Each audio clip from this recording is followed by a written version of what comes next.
Bestzeit verliert eine Sieger dieses Rennens. Und auf der Strecke war Markus Ochsner auch etwas schneller. Große Freude beim früheren Fahrer des Deutschland bei Jörg Schumacher.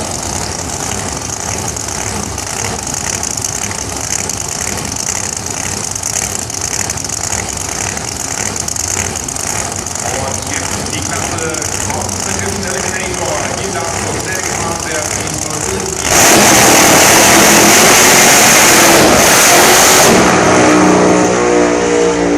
Viele verschiedene Fahrzeuge und Motorenkonzepte sind in dieser schnellsten Sportsman-Fahrerklasse vereint und werden sportlich mehr gegeneinander dadurch gestartet, dass die Ampel links und rechts verschieden herunterläuft, je nachdem welchen Fahrzeugindex das Auto hat.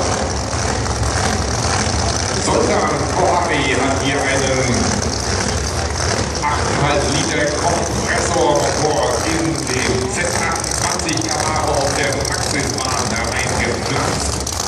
Damit hat er einen Fahrzeugindex von 7,1 Sekunden und das bedeutet, dass der Schweizer Sascha Mensch 16 Sekunden Vorsprung bekommt, denn er fährt vor den unseren Hubraum als Motor ohne künstliche Aufladung.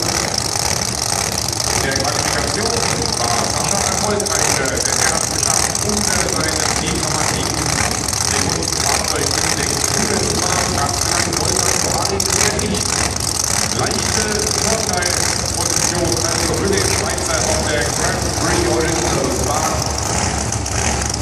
Kann er die Vorteile aus der Papierform umsetzen auf der Rekordes Vorteil und ins Finale bei den Competition Eliminators vorstoßen?